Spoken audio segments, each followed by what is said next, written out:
Hello and welcome into another episode of Locked On Wolves. Today on the show, what's wrong with Anthony Edwards? What has his biggest issue been to date so far this season? I also want to look at how the Wolves have played since Karl-Anthony Towns went out.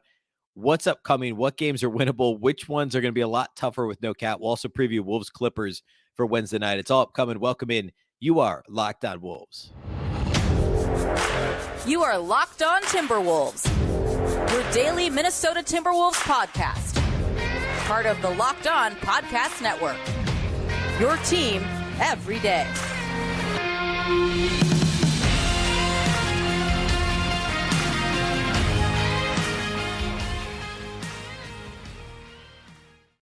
Hello and welcome to the Locked On Wolves podcast, part of the Locked On Podcast Network, your team every day. My name is Ben Beecken. I'm the host of Locked On Wolves. Happy Wednesday, everybody. Happy Hump Day and happy Timberwolves game day. A big thank you, first of all, for making Locked On Wolves your first listen every day. Of course, this show is free and available everywhere, including YouTube, as well as all of your favorite audio platforms, wherever you listen to podcasts, whether it's Apple or Google or Spotify or Odyssey. You can find this show. You can also, of course, watch on the Locked On Sports Minnesota app. That's on both Roku and Amazon Fire TV. More great local sports coverage 24/7, and it is free. Download the Locked On Sports Minnesota app today on either Roku or Amazon Fire TV. And also, you can follow the show on Twitter at Locked On T-Wolves. Don't forget the T. And also at Beecken is my account. That's with two B's, two E's, CKEN. All right.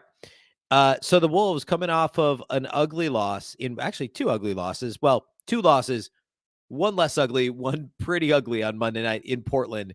And they head to LA to take on the Clippers Wednesday night. It's an ESPN broadcast and a really difficult team to play against that's now healthy for the most part. And I mean, it's going to be a tough one. I want to preview that at the end of the show today. That leads into Friday night. The Wolves are in Oklahoma City to take on the Thunder, who also played well, all things considered. But I want to start the show today by talking a little bit about Anthony Edwards and how difficult it's been to, I guess, try and put our finger on collectively, I think, exactly what's gone on with him so far this season. I mean, there's been fits and starts, right? There was the really rough preseason, the start to the regular season that was tough for Ant. And then he had a couple of really impressive games mixed in there, and it felt like he was, okay, we're right back on track with what Anthony Edwards did last year, late in the season, March, April, and into the playoffs against the Memphis Grizzlies. And then we were right back to kind of inefficient performances. Like, seriously, if you look at his game log, right, the preseason was rough. Opening night against the Thunder, he scores 11 points on 17 shots. Was 1 of 7 from 3. Just not an impressive performance. And a couple of semi, kind of inefficient shooting performances. Then he has a 3 of 15 in that loss to the Spurs, 9 points, shoots 3 of 15. And then all of a sudden he's 34 against the Spurs and the Wolves get a double-digit win. Then he scores 29 against the Lakers in that nationally televised game, shoots over 50% from the field across those two games, over 50% for 3. And everybody says, okay, this is where we're at. This Ant's back, right? This is what he did last February, March, April. And then he kind of has this run of games, similar story. He has a 4 for 12 against Phoenix mixed in. He has a 5 for 13 against Cleveland, just 10 points in that win at the Cavs against the shorthanded Cavs team. And then he's got some other relatively efficient games here recently. The rebounding's ticked upwards. We'll talk about that. But it's the consistency, right? Just a couple of nights ago in the win at Utah, Ant was like one of the few guys that didn't play well. 14 points and 14 shots. Then he turns around and plays well on Saturday in Portland, has 26, 7, and 6, shoots 50% from the floor. As the Wolves lose, maybe not a heartbreaker, but a relatively close game. And then an absolute stinker of a performance overall by the Wolves on Monday. And Ant's a big part of that. Yes, he was 3 for 3 on threes against Portland, but he had 3 assists, 2 turnovers, only 2 rebounds in the game on Monday. And other than his 3 made threes, I mean, he shot 3 of 13 from 2-point range and on all 2-point attempts. So it's really a roller coaster of a season. And I think you could make the argument that all things considered, his performance hasn't really been that much worse than the body of work from last year. It's the lack of progression, I think, that's most concerning is maybe not the right word. We'll call it disconcerting, which is, I think, maybe not quite to the level of concerning. I know I'm splitting hairs here. Like, I'm not pulling the fire alarm at Ant. I said this in the post-game pod on, I think it was Tuesday following Monday night's show. or Monday night's game. Like, this isn't skies falling time for Anthony Edwards, but I think we have to take this half step backwards and say, like, okay, what hasn't gone as planned for Ant? Well, the rebound rate is up. And I've been harping on him needing to rebound more. I mean, he's not quite as big of a culprit as Jaden McDaniels, but the rebound rate is up. The defensive rebounding has been good. I think the assist rate, even though it's down slightly from last year, while the turnover rate is up, I don't have an issue with how Ant has been passing or not passing the ball. Like, I think he's done a pretty good job and he continues to improve as a distributor and pick and roll facilitator, being asked to play a little bit of point guard as well. I think he's doing well there. The steal rate has come up here of late. He had that run, or actually still has a run. Let's see, I have it here. He's had 2 or more steals in every game going back to that Golden State loss Thanksgiving weekend. So that's 7 consecutive games now with 2 or more steals. And he had that 5 steal performances and consecutive 6 steal performances mixed in there. So the steal rate, which was much lower, is now up to 2.4%, which is great. So what have the issues been? Oh, I should also say the 3-point rate is up. 3-point percentage is up. 36% for 3, which is nearly a half point better than where he finished last season. So the body of work, like the rebounding's improved, the 3-point shooting percentage is improved, the steal rate's improved. In my opinion, assist to turnover, that's basically going to be flat. I think he's doing well there. The eye test would say it's not alarming. So what are the issues? Well, Ant is just not making as many shots at the rim. And well, the free throw rate is up, and I'm going to give my theory on that. The free throw percentage is also down a few points. So you combine all those things, he's just making less shots at the rim. And even though he's getting fouled, he's almost kind of sort of giving those points back, a chunk of those back, by shooting worse at the free throw line. The biggest concern for me is the actual not making shots at the rim, right? So within 12 feet, according to StatMuse, which divides according to zones, within 12 feet, Anthony Edwards is shooting 57.7%. League average is just a hair under 60%. So he's roughly a little over 2 points, 2.2 points below league average, 2.2 percentage points below league average from within 12 feet in the painted area. Ant should not be below league average at the rim, given his size, given his athleticism, given his strength. I know that, like, the Rudy Gobert's of the world, right? The bigs that only shoot the ball from that range skew that number a bit, because this is overall league average. It's not specific to wings or guards. But still, on the flip side, you've got guys that, that don't shoot the ball at the rim very often or aren't good in the paint that are obviously in this as well. Ant should be better than league average at the rim, given all those reasons I just cited. Size, athleticism, length, strength, shooting touch, all those things. For context, though, this isn't all that much worse than last year. In fact, last year is 57.1%, which was almost identically, what was it, 2.1% below league average last season. So not a drastic change. We're just going on consecutive years in which Ant is below league average at the rim, which, again, there's really no excuse for that. Ant should be shooting the ball better than below league average at the rim. Now, his attempts at the rim are up. So I'm using at the rim loosely, right? Because I was talking about out to 12 feet within the paint still. If you look at Basketball Reference, and they do it by zones, so they have a 0 to 3 foot category, his percentage of shots shot within 3 feet of the basket is up almost 4.5 points, which is outstanding.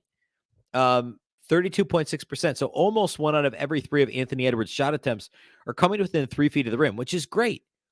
But again, he's making less of them. So if we narrow that 12 foot down where he's making 57% to within 3 feet, he's making 63.9% of shots within 3 feet of the basket, which is good, not great. That's almost 3 points worse. Sorry, almost 2 points worse than last year. He was 65.8% within 3 feet, which doesn't sound like a lot, but 2 points isn't nothing, obviously, right? He's been better in that 3 to 10 range, which is what pulls him closer to league average overall within 12 feet. But the percentage within 3 feet is down. The free throw rate is up, which is great. But again, the free throw percentage is down. So really, he's only making about a half a free throw more per game, even though the rate is up significantly because he's just shooting 3-4 points worse at the line than what he had done last year. My theory here is that Ant is making that concerted effort to get into the paint. Early in the season, it was chemistry issues, spacing issues with Rudy. I think that's starting to get figured out, and Ant is becoming a better lob thrower, a better pick and roll passer. Starting to find that feel and pick and roll with Rudy Gobert. But when Ant gets to the rim, I think he's taking it more often, which is allowing him to get to the free throw line more. But I think he's making less at the rim for two reasons. One, I actually do think he's getting fouled a lot and it's not getting called. I 100% believe that. And I believed it last year. But I think because he's shooting the ball more at the rim, it's happening more often. And then the slide here, or I guess the slippery slope, is that Ant he is getting fouled and it's not getting called. And therefore, Marty and I talked about this on the postcast after Monday's loss to Portland. He's in his own head about it, not quite maybe to the level of Karl-Anthony Towns, but where he's complaining about getting fouled while he's trying to shoot at the rim. And I think some combination of all these things is impacting his ability to make shots at the rim.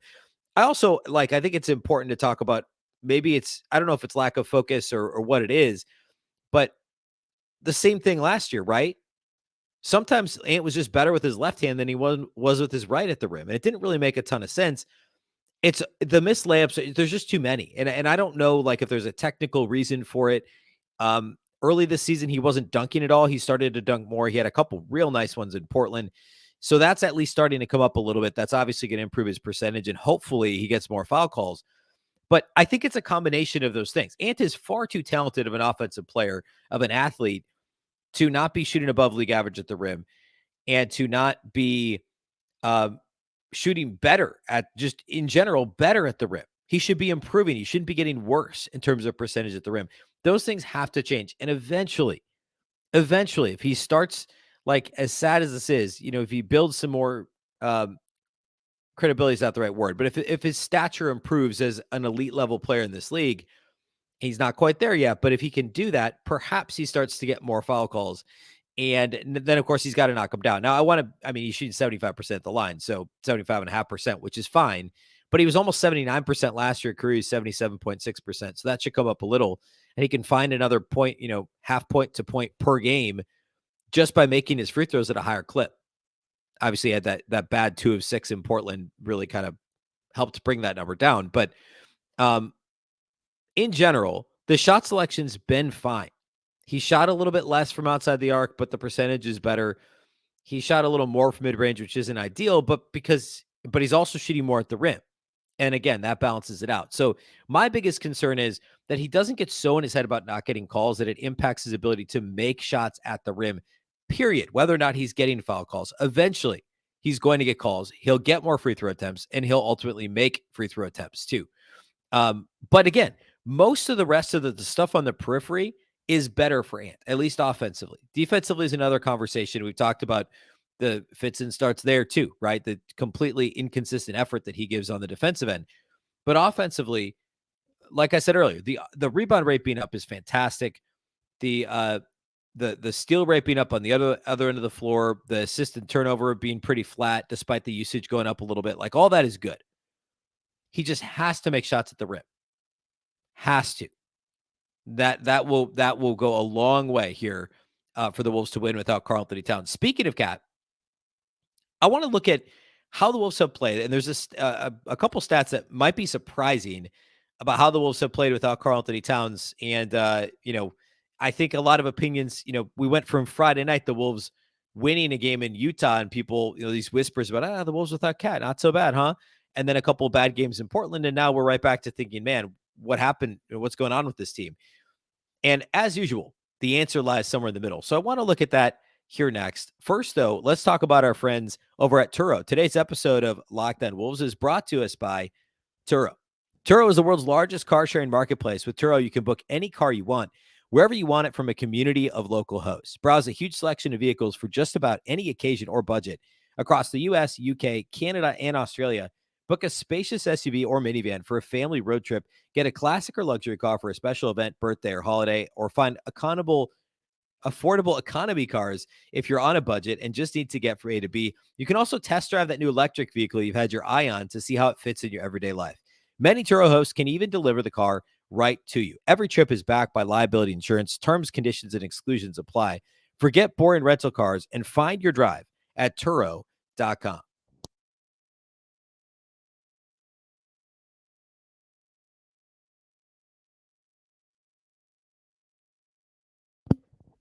A big thank you once again for making Locked On Wolves your first listen today. Now, for your second listen, go check out the Locked On Sports Today show. From the games that matter the most, the biggest stories in sports, go beyond the scoreboard and behind the scenes with local experts and insights that only Locked On can provide. Locked On Sports Today, available on this app, YouTube, and wherever you get your podcasts. All right, so the Timberwolves, with and without Karl-Anthony Towns, we're only 6 games into this Townsless experience for the Wolves. He got hurt during the Wizards game. The Wolves have gone 3-3 since then. They've had 3 of their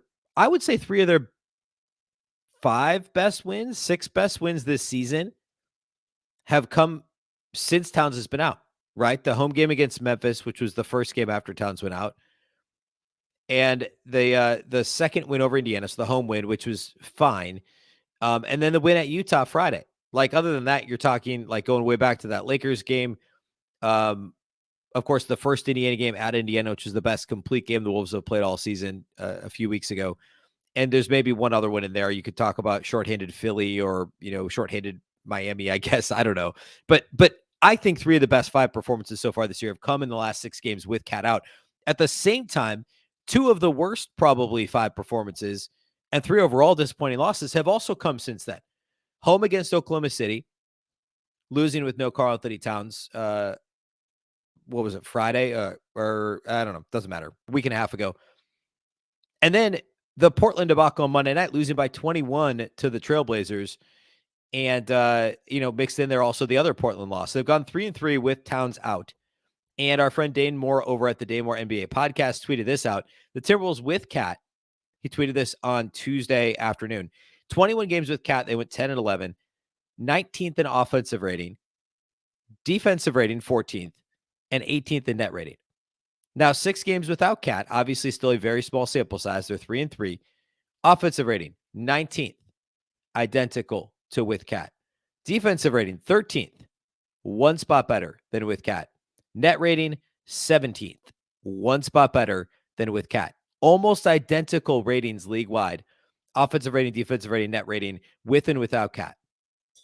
So, if after Friday's win, you were saying, oh, man, they've beaten Memphis, they've won at Utah, they've looked really good without Cat, maybe he's just, complicating things and the Wolves could just go, Ant and Rudy are their stars, and D'Lo's kind of the next in line, and Jaden McDaniels can do his thing. And then you could look at the last 2 games in Portland and you say, man, this team is completely punchless without Karl-Anthony Towns. Now, offense wasn't the issue, but there just was something lacking, right? It was relying on D'Lo for mid-range and, Ant staying quiet and Rudy relying on teammates to get him lobs. There's something missing. That punch was missing. Karl-Anthony Towns is that punch that isn't there right now. So any of these, if anybody's making grand statements about the Wolves with or without Cat, or the Wolves being doomed with Cat as their, 1A or whatever, don't listen to those grand statements. I don't think a whole lot has changed in terms of results, as these numbers would suggest. The Wolves are just the same team with the same problems, just missing their most consistent player. And I don't know that there's any rhyme or reason or any correlation, I guess is a better way to say it, between not having Cat and, D'Lo playing, right? Like, D'Lo's played his best ball of the season without Karl-Anthony Towns. Is that something schematic? I don't think so, right? I mean, D'Lo and Cat are really good at their roles in the pick and roll game. They play well together. They're a good 2-man pairing. Or is it just simply D'Lo knows he needs to step up because there's no Karl-Anthony Towns? He's trying to cover for his buddy. There's more shots available, and so he's gotten a rhythm and felt more confident. It's been more noticeable because there's no Cat. I think it's probably more the latter. I think that it's all those things, right? I don't think it's because the Wolves are. I don't think it's because D'Lo plays better without Karl-Anthony Towns. I don't think that makes a whole lot of sense. So, I mean, what does that look like moving forward? You look at the Wolves' upcoming schedule. Obviously, at LA is going to be really tough. The Wolves actually, we'll talk about the matchup here in a minute. Karl-Anthony Towns is a nice advantage to have against a team like the Clippers, who otherwise match up really well with the Wolves, besides the fact that they're just really good. But the Clippers roster matches up well with a catless Wolves team. Against the Thunder, it shouldn't be any problem, although the Wolves just lost to the Thunder 11 days ago. Going into that Thunder game, I was talking all about how the Wolves dominated the Thunder in the paint, on the glass, the first 2 times they played. They should be able to do it with no Towns, and of course they didn't and lost by 7. And if they mess around again on Friday, they're going to find out again, or this time in Oklahoma City. And then Chicago, a couple games against Dallas before things get really tough. And I think those are, for the most part, I mean, games that they should be able to win without Karl-Anthony Towns, right? Like this next week is a softer part of the schedule. Thunder, Bulls, Dallas, Dallas. And they're teams that the Wolves should be able to go small, quote unquote, small. If you're not watching on YouTube, I'm air quoting this small. With Rudy at the 5 and, Jaden McDaniels or Kyle Anderson at the 4. And they should be able to match up well against Chicago and Dallas. Obviously, it hurts not having Towns against Vucevic, but again, Rudy should be able to take on that challenge. And the Wolves could be creative with their lineups, which is another thing I think that Chris Finch is still trying to figure out, is how he's staggering his bigs with no Karl-Anthony Towns. That's obviously easier said than done. But then things get really difficult. Before Towns gets back, you have Boston, Miami, New Orleans, Milwaukee, all on the road. 4 of the best, I don't know, I'd call them 4 of the best 6 or 7, maybe 8 teams in the league. I know Miami's had a lot of injuries, and ultimately their record is not one of the top 6 or 7 in the league, but I think they get back close to that level. They're certainly going to be a playoff team in the Eastern Conference, and Boston and Milwaukee absolutely are. New Orleans is knocking on the door with how they've been playing lately. So that's essentially a murderer's row. Jimmy Butler's back for the Heat, so they're playing better. And that's day after Christmas, the Wolves play the Heat. But they beat the Clippers a couple games ago, and they went on the road at the Pacers last time out. So this is imperative. I said this the other day on the show, imperative that the Wolves, they have to win one of these two against the Clippers in Oklahoma City. And if you lump in Chicago and the 2 Dallas games, they have to go 3-2 over these 5, so that they're at least at 500 heading into the week of Christmas, with at Boston, at Miami, at New Orleans, at Milwaukee. And then it doesn't get a whole lot easier after that either. So Cat hopefully is back the first week of January, and that's a whole other multiple episodes of podcasts, is how the Wolves reintegrate Cat at that point. But right now the task at hand is, can you beat the Clippers with no Cat? Can you beat the Thunder with no Cat? They couldn't do it a couple weeks ago. Can they do it now? And how do you match up against these teams? I want to talk specifically about the Clippers matchup. They are healthy. They are red hot. It's going to be a really tough game for Minnesota. So I want to dive into that matchup here next. First, though, let's talk about our friends over at BetOnline. Today's episode of Locked On Wolves is brought to us by BetOnline. BetOnline.net is your number one source for sports betting info, stats, news, and analysis. Get the latest odds and trends for every professional amateur league out there, from pro football to college bowl season to basketball and World Cup. They've got it all at betonline.net. If you love sports podcasts, you can even find those at BetOnline as well. Go check out the line for Wolves-Clippers Wednesday. I bet the Wolves are significant underdogs. I'm going to guess 7.5, 8 points, if not more, at LA. Friday at Oklahoma City, that's going to be pretty close. My guess is the Wolves will be underdogs by a point and a half, given how they've been playing and how the Thunder match up against them, and how they played them a couple weeks ago. So check out those lines at BetOnline. They're always the fastest and easiest way to get your betting info. Head to their website today at betonline.net, or use your mobile device to learn more.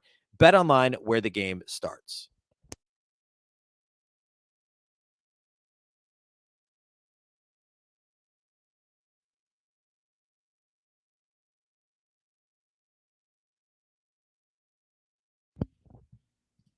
The LA Clippers are one of the hottest teams in the league right now.